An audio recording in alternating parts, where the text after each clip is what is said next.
Hello, a very good morning students. देखिए, कल हमने अपना जो है चैप्टर का क्या पार्ट, कौन सा पार्ट किया था, standard costing versus budgetary control कर लिया था। कल हमने इसकी सिमिलैरिटीज़ देखी थी।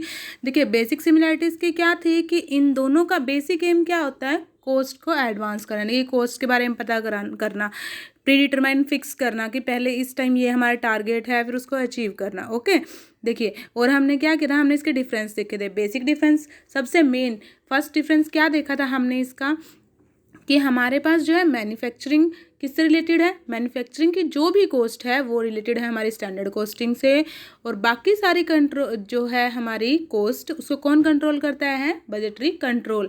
यानी कि ये सबसे मेन और सबसे फर्स्ट ही डिफरेंस था कि मैन्युफैक्चरिंग कौन करेगा, स्टैंडर्ड, और हमारी जो है बाकी सारी यानी कि A to Z जो कॉस्ट है उसको प्रीडिटरमाइन और उसको फिक्स, उसको सब कुछ कौन करेगा, बजटरी कंट्रोल। ओके स्टूडेंट्स, कल आपने क्लास में देख लिया होगा, और जिस बच्चे ने नहीं देखा है तो वो मेरी पास्ट वीडियो में जाके चेक कर सकता है। ओके, आज हम चेक करते हैं हमारा नेक्स्ट टॉपिक। देखिए, नेक्स्ट टॉपिक क्या है हमारा, advantages of standard cost. Standard cost की एडवांटेजेस यानी कि उसके लाभ क्या क्या होते हैं। देखिए, सबसे फर्स्ट पढ़ते हैं हम मोटिवेशनल इफेक्ट। यानी कि ये क्या करता है, ये उसको हर एक एम्प्लॉय को मोटिवेट करता है क्या करने के लिए, कॉस्ट को रिड्यूस करने के लिए और अपने जो है प्रोडक्ट की एफिशिएंसी को बढ़ाने के लिए। देखिए, पढ़ लेते हैं, कहता है motivation and control are two sides of same coin. यानी कि देखिए, अगर आप मोटिवेट करोगे तो ही जो है हमारी कॉस्ट कंट्रोल हो पाएगी। देखिए, अगर एक एम्प्लॉय है, उसको आप कोई भी जो है लालच दे रहे हो, सपोज उसको बोल रहे हो कि अगर आपने इतनी ज़्यादा एफिशिएंसी के साथ काम किया या आप जो भी प्रोडक्ट बना रहे हो वो इतना एफिशिएंट है कि वो आगे मार्केट में जाके लोग उसको और परचेज़ करना पसंद करेंगे, तो बेसिक सी बात है हमारी कॉस्ट भी क्या हो जाएगी, कंट्रोल होगी। और अगर वो ज़्यादा काम करेगा तो क्या होएगी, कम प्राइस में, तो भी हमारी कॉस्ट कंट्रोल होगी। तो इसलिए कहता है कि क्या है, ये एक ही सिक्के के दो पहलू है। कौन कौन, मोटिवेशन एंड कंट्रोल। आगे कहता है, if standards are set on optimum preference level the system may have great motivation effect on the employees. अगर हम कोई भी स्टैंडर्ड्स को पहले से ही सेट कर लेते हैं तो क्या होता है, तो हमारे सिस्टम भी क्या होता है, बहुत अच्छे तरीके से मोटिवेट होता है किसको, एम्प्लॉय को। क्योंकि एम्प्लॉय को उस टाइम लगेगा कि हाँ भाई, ये कंपनी इतनी बेटर है कि इसने पहले से ही टारगेट सेट कर लिया है कि मुझे इस मंथ कम से कम इतना अचीव तो करना ही है। तो एम्प्लॉय के अंदर भी एक मोटिवेशन डेवलप होएगा कि हाँ, जब ये कर सकता है तो मैं भी कर सकता हूँ वो चीज़। ओके, नेक्स्ट पॉइंट क्या है हमारे पास, कॉस्ट कॉन्सिक्वेंसेस। तो ये कॉस्ट कॉन्सिक्वेंसेस ये क्या कहता है, ये कहता है standard costing creates cost consequences. यानी जो स्टैंडर्ड कॉस्ट है वही इसको क्रिएट करता है अमंग द स्टाफ। यानी किस किस के बीच में, स्टाफ के बीच में। कौन से स्टाफ के बीच में, both managerial and operatives of the business. यानी कि जो मैनेजमेंट सिस्टम है, जो मैनेजरियल है, जो हर चीज़ को मैनेज करते हैं उनके बीच में, और जो ऑपरेटिव है यानी कि जो हर चीज़ को प्रोड्यूस कर रहे हैं, जो फैक्ट्री वर्कर्स हैं उनके बीच में क्या करेगा, ये अपने जो है कॉन्सिक्वेंसेस को डेवलप करेगा और कॉस्ट को कम करने के लिए काम करेगा। नेक्स्ट कहता है formulation of production and pricing policies. यानी कि प्राइसिंग पॉलिसी और प्रोडक्शन पॉलिसी, इन दोनों को फॉर्मुलेट करना यानी कि बनाना। तो ये क्या कहता है, ये कहता है standard costing acts as a valuable guide to management in the formulation of production and price policies. However great care must be taken in this area.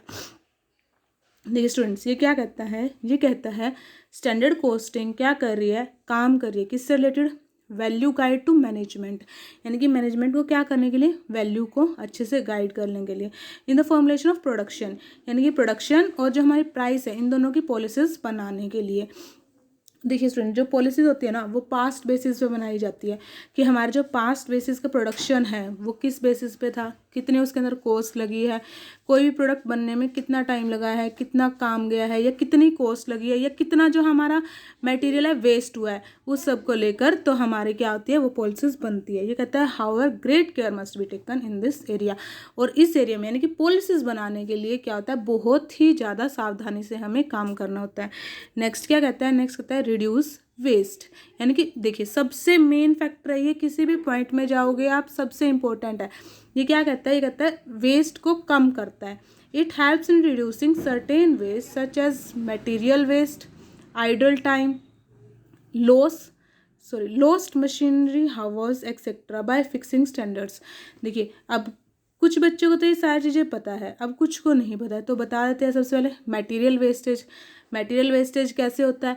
देखिए क्या हुआ, सपोज हमने पहले से जो हमारे वर्कर्स हैं ना, उन्होंने हमें बोल दिया कि हाँ जी हमें ये सामान चाहिए और आप ये मंगवा दो, और उन्होंने वो मंगवा के रख लिया, बट उसका यूज़ किया नहीं, थोड़ा यूज़ हुआ, जितना यूज़ हुआ यूज़ हो गया, बाकी का क्या किया, एक्स्ट्रा में वेस्टेज में डाल दिया, कचरे में डाल दिया। अब वो होता है हमारा मटेरियल वेस्टेज। वो ये भी कर सकते थे ना कि उसको उठा के हमें रिटर्न कर देते कि आप इसको रिटर्न कर दो, ये हमारे यूज़ का नहीं है, बट जो वर्कर्स है ना वो ऐसा नहीं सोचते। तो हमें क्या करना है, उनकी इसी थॉट को डेवलप करना है कि आपको क्या करना है, आपको ये चीज़ अगर बच जाएगी तो आपको ये वापस करनी पड़ेगी। ओके, नेक्स्ट कहता है आइडल टाइम। देखिए आइडल टाइम क्या होता है? आइडल टाइम्स मीन्स टू से, जैसे अब हमारे यहाँ पे सपोज करते हैं कि मिस्त्री लगे हुए हैं, तो वो क्या करते हैं, कई बार वो देखते हैं कि भाई यहाँ पे ओनर नहीं है आसपास, तो वो जाके आराम से बैठ जाते हैं। उन्हें जैसे ही पता चलता है कि हाँ भाई ओनर आ रहा है, वो भाग के खड़े हो जाते हैं। वो होता है आइडल टाइम। तो हमें क्या करना है, उस आइडल टाइम को, यानी कि जो टाइम वो वेस्ट कर रहे हैं, ऐसे ही घूम रहे हैं, फिर रहे हैं, काम नहीं कर रहे हैं, उस आइडल टाइम को भी क्या करना है, कम करना है। At the lost machinery hours. Machinery hours को लॉस कर दिया, यानी कि कई बार क्या हो जाता है, सपोज इलेक्ट्रिसिटी चली गई, मशीन नहीं चल रही, या फिर इलेक्ट्रिसिटी में थोड़ा बहुत कुछ कचरा हो गया तो नहीं चल रही, उसको हमें जितना ज़्यादा हो सके कम से कम करना है। ठीक है, और भी ऐसी बहुत सारी चीज़ें जैसे कि लॉकडाउन्स, इन चीज़ों को क्या करना है, हमें कम से कम करना है। आगे कहता है बाय फिक्सिंग स्टैंडर्ड्स, यानी कि पहले से ही हमें स्टैंडर्ड्स को क्या करके रखना है, फिक्स करके रखना है। ओके स्टूडेंट्स, देखिए नेक्स्ट चलते हैं हम लोग, एक सेकेंड प्लीज़। देखिए नेक्स्ट आ जाती है हमारी, क्या आती है, नेक्स्ट आ रही है हमारी facilitates implementation of inventive schemes. यानी कि जो न्यू इन्वेंशंस हो रही है, उनकी जो स्कीम्स हैं उनको लेके आना, उनको अपने बिजनेस में क्या करना, इम्प्लीमेंट करना, यानी कि लागू करना वो चीज़ें। जैसे किसने क्या कहता है, आगे पढ़ते हैं, ये कहता है the standard costing provides initiatives and motivates the people to work with greater efforts and झील।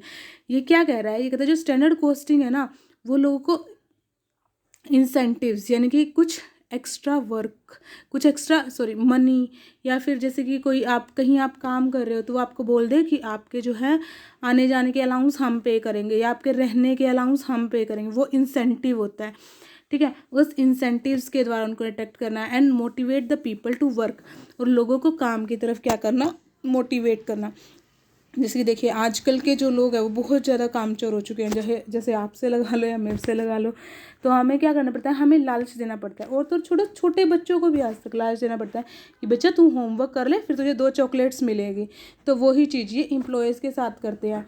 क्या करते हैं कि आपने अगर ये प्रोडक्शन, यानी कि एक यूनिट फिक्स करते हैं कि आपने अगर इतना प्रोडक्शन आज में फिनिश कर लिया तो आपका क्या होएगा, सपोज आपको रेम्यूनरेशन, जितनी आपकी रेम्यूनरेशन है उसके अंदर 100 रुपीज़ एक्स्ट्रा मिलेंगे। वो चीज़, वो इंसेंटिव देना। ठीक है, उसी से क्या होते हैं, लोग जो हैं काम की तरफ और ज़्यादा मोटिवेट होते हैं, और अपने and work with greater efforts, और अपने ज़्यादा से ज़्यादा जो वो एफर्ट्स लगाते हैं उनके द्वारा काम करते हैं। ओके स्टूडेंट्स, आगे कहते हैं schemes may be formulated to reward those employees who achieve or surpass the predetermined standards. ये क्या कह रहा है, ये कह रहा है कि और क्या कर सकते हैं, और हम रिवॉर्ड्स दे सकते हैं कि जिसने जो फिक्स किया हुआ टारगेट हमारा, यानी कि सपोज हमने फिक्स किया था कि हम लोग एक 1 डे में 1000 जो है, जो भी हमारा प्रोडक्ट है उसको हम प्रोड्यूस कर देंगे। तो सपोज उस एम्प्लॉय ने वो कंप्लीट कर लिया, जिस एम्प्लॉय ने वो कंप्लीट किया है तो हम उसको क्या करेंगे, उसको रिवॉर्ड देंगे, जो भी कंपनी अलाउ करेगी उस बेसिस पे। आगे कहता है प्रमोट प्रम्पट रिपोर्टिंग। ये कहते the preparation of cost report does not abstract the routine activity of the business. यानी कि कॉस्ट जो रिपोर्ट हमारी बनाई जाती है वो क्या है, वो हमारे रूटीन के बिजनेस एक्टिविटीज़ को क्या अफेक्ट नहीं करनी चाहिए। ठीक है, ये कहते the quick and immediate report help the manager to take the suitable remedial measures. हमें ये रिपोर्ट ना टाइम टू टाइम जो है हमारे मैनेजर को या जो भी हमारी हायर अथॉरिटीज़ है उसको दे देनी चाहिए। क्यों, अब ये बात आती है सबसे पहले तो, क्यों दे भाई, रोज़ की रोज़ तो हर एक वर्कर क्या सोचता है कि भाई आज तो क्या पता मेरे से काम नहीं हुआ तो मैं क्या करूँ, बट ऐसा नहीं होना चाहिए। अगर आपसे नहीं हुआ, आपकी कुछ इमरजेंसी थी, मेडिकल थी, जो भी था, आपको सेम रिपोर्ट क्या कर देनी चाहिए, एज इट इज़ जो है अपने मैनेजर को या हायर अथॉरिटीज़ को प्रोवाइड कर देनी चाहिए, ताकि जो हमारे मैनेजर्स हैं वो क्या कर सकें, वो उसको करेक्ट एक्शन लेके उस चीज़ को रिकवर कर सकें। अदरवाइज़ इसका इफ़ेक्ट हमारे बिजनेस पर क्या हो सकता है, बुरा भी हो सकता है। आगे कहते हैं बिल्ड्स बजट, यानी कि बजट को पहले से ही बना के चलना। ये कहता है standard set up in respect of various elements of cost like material, labor and overheads provide a great help in preparing the various budgets. Sorry, ये कहता है standard setup in respect of various elements. ये कहता है standards को हम set करते हैं बहुत सारे एलिमेंट्स को देखकर। कौन कौन से एलिमेंट्स होते हैं, लाइक कॉस्ट। सबसे पहले कॉस्ट, किस चीज़ की कॉस्ट, मटेरियल की कॉस्ट, कि हमें अगर एक सोप को प्रोड्यूस करना है तो सबसे पहले सोप बेस लेना पड़ेगा, देन उसके अंदर और चीज़ ऐड करनी पड़ेगी, वो चीज़। अब लेबर की, उसको जो बना रहा है उसको भी लेबर चाहिए। एंड ओवरहेड्स प्रोवाइड्स, यानी कि ऊपर से अगर कुछ ख़राब हो गया या कुछ हो गया, वो एकदम से आ जाती है चीज़ें, वो लानी पड़ती है। A great help in preparing the various budgets, ये सारी चीज़ें क्या करती हैं, बजट को प्रिपेयर करने में बहुत ज़्यादा सहायता करती है। ये कहता है a knowledge of variations between actual cost and standard cost increase the capacity and anticipate about the changing conditions in the future. देखिए, सबसे पहले मेन रोल कौन निभाता है इसके अंदर, जब हम क्या करते हैं, हमें कंपैरिजन करते हैं और हमें एक एक्चुअल रिजल्ट, यानी कि सही रिजल्ट, सही जो है हमारा फील्ड देखने को मिलता है, किसके अंदर, एक्चुअल कॉस्ट और स्टैंडर्ड कॉस्ट के अंदर। देखिए, इसके बाद क्या होता है, इंक्रीज, ये जब हमें सही पता है कि हाँ भाई ये हमारी एक्चुअल कॉस्ट है और ये हमारी स्टैंडर्ड कॉस्ट है और इनके बीच में ये डिफरेंस है, हमें बिल्कुल एक्चुअल पता है, तो वो क्या कर देती है, वो हमारी एंटिसिपेट कैपेसिटी को बढ़ा देती है और फ्यूचर में जो कंडीशंस चेंज होने वाली है उनके लिए हमें तैयार रहने में सहायता करती है। ओके स्टूडेंट्स, ये तो थे हमारे क्या इम्पोर्टेंस। अब हम इसकी लिमिटेशंस कर लेते हैं, किसकी, स्टैंडर्ड कॉस्टिंग की। ये कहते हैं टाइम कंजप्शन एंड एक्सपेंसिव। जो स्टैंडर्ड कॉस्टिंग होती है वो टाइम कंज्यूमिंग होती है, यानी कि ज़्यादा टाइम लेती है और साथ के साथ बहुत ज़्यादा खर्चीली भी होती है। देखिए, ये क्या कहता है, कहता है maintaining and operating a standard cost system are generally very high and may require high degree of skills and competences. देखिए, अब बेसिक सी बात है, अब हाई कॉस्ट है, हाई कॉस्ट कैसे हुई, अब डिग्री ऑफ स्किल चाहिए, यानी कि एक व्यक्ति चाहिए हमें जिसके पास डिग्री भी है, वो स्किल्ड भी है, वो पहले से भी काम अच्छा कर रहा है और उसके पास बहुत ज़्यादा एक्सपीरियंस है। डिग्री है तो बेसिक सी बात है, उसके चार्जेस भी हाई होंगे, वो हाई पे स्केल पे आएगा। तो क्या हो गया, एक कॉस्ट तो यहीं बढ़ गई। तो ये वही कहता है कि इसकी क्या होती है, बहुत ज़्यादा हाई कॉस्ट होती है। आगे कहता है the correct and meaningful comparisons are possible only if the standards are frequently revised and new standards fixed involving high cost. ये कहता है सिर्फ और सिर्फ सही और मीनिंगफुल कंपैरिजन ही इसके अंदर हो सकते हैं, हम हर एक प्रोडक्ट के इसके अंदर कंपेयर नहीं कर सकते। ये कहता है और तो इसको रिवाइज किया जाता है उसके बेसिस पे जब हम इनको मीनिंगफुल और करेक्ट में कंपैरिजन करते हैं।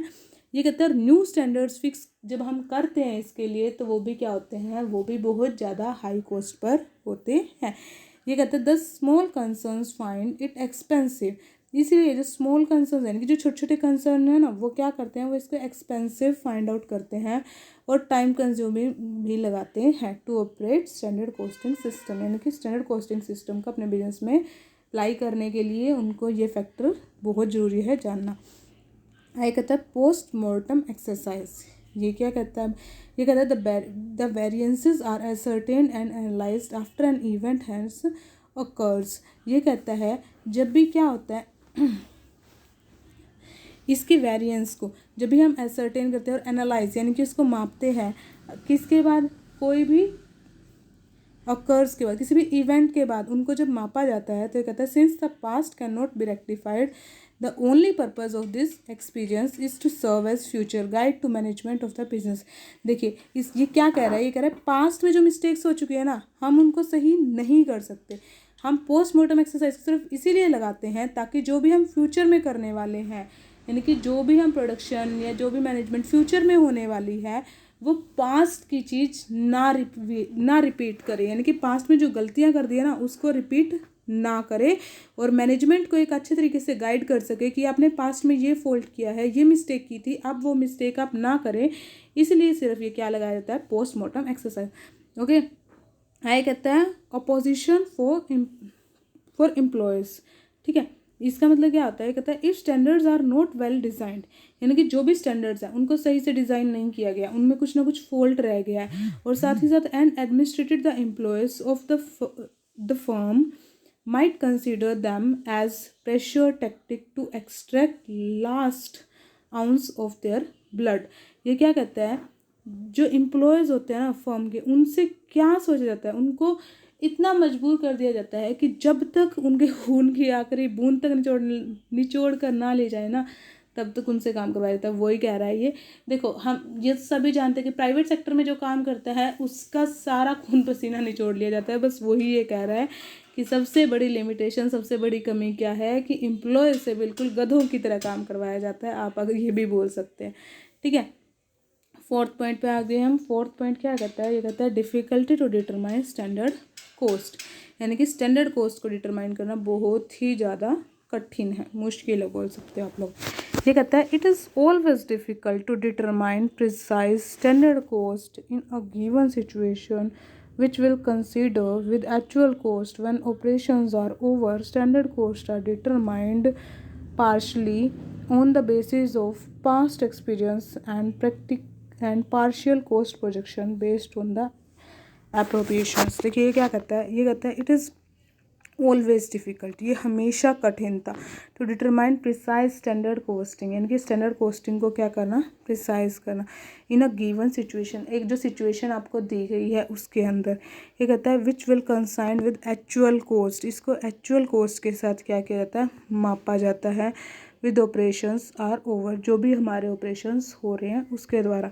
ये कहता है standard cost are determined partially, standard cost को कभी भी हम एक साथ नहीं कर सकते, उसको पार्शली यानी कि छोटे छोटे भागों में बांटना पड़ता है। ऑन द बेसिस ऑफ, किसके बेसिस पर, पास्ट एक्सपीरियंस, कि पिछले साल हमारे साथ ये हुआ था, इस साल हमारे साथ ये ना हो। And partial cost projection based on approximation, यानी कि जो पार्शियल, जो हम नेक्स्ट प्रोजेक्शन करेंगे उसको पूरा का पूरा अप्रोक्स लगा के चलेंगे कि हाँ भाई ये हमारी कॉस्ट हो सकती है, ये हमारा लॉस हो सकता है, या इतना हमारा क्या हो सकता है, प्रॉफिट हो सकता है। हाँ, कहता है लैक ऑफ प्रॉपर कंट्रोल, यानी कि अच्छे से कंट्रोल नहीं होता है इस बिजनेस में, ये भी इसकी बहुत बड़ी क्या है, कमी है। ये कहता है it becomes difficult to carry out variance analysis in respect of office. ये कहता है ये बहुत ही ज़्यादा क्या है, मुश्किल हो जाता है। क्या मुश्किल हो जाता है, इन वेरिएंस को एनालाइज करना, किस किस चीज़ के related, in respect of office, यानी कि ऑफिस से रिलेटेड। कई बार क्या होता है, एम्प्लॉयज़ बताते हैं कि भाई ये खर्चा यहाँ हो गया, ये खर्चा यहाँ हो गया, तो वो क्या हो जाता है, वो एनालाइज करना मुश्किल होता है। सेलिंग से रिलेटेड कि हाँ भाई मार्केटिंग टीम में इतने बंदे थे, इतने बंदों को ये काम मिला था, तो कई बार क्या करते हैं वो अपने आप एक दो बंदों को हायर कर लेते हैं, तो वहाँ पे वो loss. And distribution overheads relating to each product of or job, यानी कि क्या है, जो डिस्ट्रीब्यूशन ओवरहेड्स हैं हर एक प्रोडक्ट से रिलेटेड और जॉब से रिलेटेड, वो कई बार ओवर हो जाते हैं, यानी कि कई बार जो एक्स्ट्रा खर्चा होता है हमारा वो ज़्यादा बढ़ जाता है उससे, तो इसलिए क्या होता है, कंट्रोल नहीं हो पाता। Moreover as variance are calculated in detail the management may not understand the cause of variance and as was unable to interpret the same properly. ये क्या कह रहा है कि जैसे ही हमने ऊपर पढ़ा कि कई बार ओवरहेड्स ज़्यादा हो जाते हैं, तो इसलिए इसको क्या करना, कैलकुलेट करना मुश्किल हो जाता है, और करेक्ट एक्शन इसी वजह से नहीं लिया जाता, और इसलिए हम बोल सकते हैं क्या क्या है ये, enable to interpret the same properly, यानी कि किसी भी चीज़ को हम प्रॉपर फाइंड आउट करना कि हाँ भाई यहाँ पे इतनी कॉस्ट लगी है, वो बहुत ही ज़्यादा क्या होता है, कठिन हो जाता है। आगे कहता है adverse psychology effect. Adverse psychology ये कहता है the implementation of standard cost system requires a lot of interest on the part of management and cooperation from employees. ये कहता है जब हम स्टैंडर्ड कॉस्टिंग को लागू करते हैं ना अपने बिजनेस में, तो हमें बहुत ही ज़्यादा ज़रूरत होती है। किसकी ज़रूरत होती है? एम्प्लॉयज़ के इंटरेस्ट की, मैनेजमेंट के इंटरेस्ट की, कि एम्प्लॉय बहुत यानी कि सहयोग के साथ काम करे, क्या लड़ाई झगड़ा ना करे। जो मैनेजमेंट है वो प्रॉपरली उनको गाइड करे, कहीं पे भी अगर वो मिस्टेक करें उनको प्यार से समझाए। ऐसा नहीं है कि उनको डांट के फर्स्ट टाइम फायर कर दे। तो वो चीज़ एडवर्स साइकोलॉजी, कई बार क्या होता है मैनेजर कुछ और सोच रहा है, एम्प्लॉय कुछ और सोच रहा है, उनके बीच में क्या हो जाता है, कन्फ्लिक्ट्स हो जाते हैं, और वहाँ पे भी वो काम नहीं हो पाता। इसलिए क्या है, ये भी इसकी एक बहुत बड़ी लिमिटेशंस है। ओके स्टूडेंट्स, आज का मेरा टॉपिक यहीं पे मैं एंड कर रही हूँ। स्टूडेंट्स, अगर आपको मेरा पढ़ाया हुआ पसंद आ रहा है, आपको कंटेंट लग रहा है कि हाँ भाई लाइक करने लायक है, सब्सक्राइब करने लायक है, हमें नेक्स्ट वीडियो देखनी चाहिए, तो आप प्लीज़ मेरे चैनल को सब्सक्राइब करें, मेरी वीडियोस को लाइक करें। Thank you and have a nice day.